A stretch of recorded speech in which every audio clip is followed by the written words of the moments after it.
కాకినాడ సూర్యరావుపేటలో వేంచేసి ఉన్న శ్రీ బాల త్రిపుర సుందరి సమేత శ్రీ రామలింగేశ్వర స్వామివారి దేవస్థానంలో ఆదివారం అమ్మవారు శాకంబరిగా భక్తులకు దర్శనం ఇవ్వనున్నారు. ఇందుకు సంబంధించి శనివారం భక్తులు దాతల సహకారంతో దేవస్థానం ప్రాంగణమంతా కాయగూరలు, ఆకుకూరలు, పండ్లతో అలంకరణ చేసే పనిలో నిమగ్నమయ్యారు. ఈ పనులను దేవస్థానం కార్యనిర్వాహక కార్యదర్శి ఆర్ విజయభాస్కర్ రెడ్డి, ఉత్సవ కమిటీ చైర్మన్ గ్రంథి బాబ్జీలు పర్యవేక్షించారు. ఈ సందర్భంగా వారు మాట్లాడుతూ ఆషాఢ మాసం శుద్ధ పౌర్ణమి సందర్భంగా ఆదివారం శ్రీ బాల త్రిపుర సుందరి అమ్మవారు భక్తులకు శాకంబరి అలంకరణలో దర్శనమిస్తారని అన్నారు. ఉదయం 6 గంటల నుండి అమ్మవారి దర్శనానికి అనుమతి ఇవ్వడం జరుగుతుందని వారు చెప్పారు. ఆషాఢ మాసం సందర్భంగా 21/7/2024 అనగా రేపు ఆదివారం నాడు శాకంబరి అవతారంలో అమ్మవారి దర్శన భాగ్యాన్ని ప్రజలకు కల్పిస్తున్నారు. ఈ అవకాశం మాకు కూడా కల్పించినటువంటి శ్రీ కొండబాబు గారికి మా అందరి తరపున కూడా అభినందన తెలియపరుస్తున్నాం. ఆయన ఆధ్వర్యంలో వివిధ రకాల భక్తులందరూ కూడా కూరగాయలు, పళ్ళు ఇవన్నీ కూడా పంపించడం జరిగింది. అలాగే ఎండోమెంట్స్ కూడా కొంత ఖర్చు భరాయించి ఈ ఉత్సవాన్ని ఘనంగా జరిపిస్తున్నారు. దీనికి సహకరించినటువంటి ప్రతి ఒక్కరికి పేరు పేరున అభినందన తెలియపరుస్తూ, ఇందాక ఈవో గారు చెప్పినట్టు ఉదయం 6 నుంచి 12 గంటల వరకు, సాయంకాలం 5 గంటల నుంచి రాత్రి 8 గంటల వరకు కూడా దర్శన భాగ్యం ఏర్పాటు చేశారు.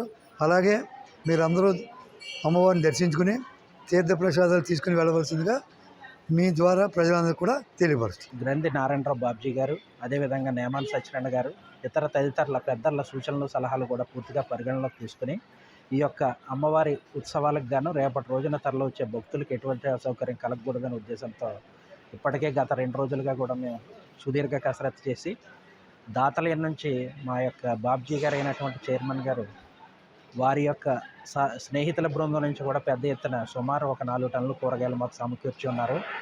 వారికి మీడియా ముఖంగా కృతజ్ఞతలు తెలియజేసుకుంటూ రేపు మా ఆలయంలో ఉదయం 6 గంటల నుంచి మధ్యాహ్నం 12 గంటల వరకు, అదేవిధంగా సాయంత్రం 5 గంటల నుంచి రాత్రి 9-9:30 వరకు కూడా భక్తులు వచ్చే వరకు కూడా మేము ఎటువంటి అసౌకర్యం కలగకుండా వారికి దర్శన భాగ్యం కల్పిస్తామని, ఈ శాకంబరి ఉత్సవాన్ని సందర్భంగా శ్రీ అమ్మవారిని దర్శించుకుని శ్రీ అమ్మవారి యొక్క కృపా కటాక్షాలకు పాత్రలు కాగలరని మా ఆలయం తరపున భక్తజన కోటికి ఆహ్వానం పలుకుతూ సెలవు. అన్నపానీయాలకు లోటు లేకుండా ఆ ఋషులందరికీ కూడా శక్తినిచ్చి మళ్ళీ దేవతలకి ఆవిర్భాగాలని కూడా సమర్పించేటటువంటి అనుగ్రహాన్ని అమ్మవారు శాకంబరిగా ఇచ్చింది. కాబట్టి దానిని మనం గుర్తు చేసుకుంటూ అమ్మవారికి కృతజ్ఞతాపూర్వకంగా మళ్ళీ భవిష్యత్తులో ఎటువంటి లోటు లేకుండా, ఈ అన్నపానీయాలకు లోటు లేకుండా ఉండాలనేటువంటి ఉద్దేశం చేతన అందరూ కూడా ప్రతి ఆలయాల్లో అమ్మవారికి ఈ శాకంబరిగా అలంకరిస్తూ వస్తున్నారు.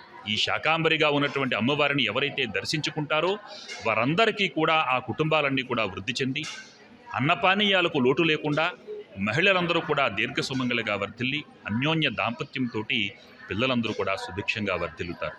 గత పుష్కర కాలంగా ఈ బాలా త్రిపుర సుందరి ఆలయంలో శాకంబరీదేవి అవతారానికి మా ప్రకాష్ స్వామి మిత్ర బృందం ప్రతి సంవత్సరం వారి కుటుంబాలతో సహా వచ్చి అమ్మవారికి వివిధ రకాలైనటువంటి శాఖలతో చక్కగా అమ్మవారిని అలంకారం చేసుకుని అమ్మవారి కృపని అందరికీ పంచాలని సదుద్దేశంతో గత 12 సంవత్సరాల నుంచి ఈ మిత్ర బృందం అంతా చేస్తున్నారు.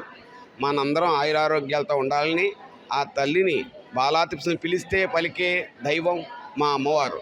అందుకని ఆ అమ్మవారికి అందరికీ ఈ శాకంబరీదేవి అలంకార శుభ సందర్భంగా అందరూ ఆయురారోగ్యాలతో ఉండాలని మనస్ఫూర్తిగా కోరుకుంటున్నాను.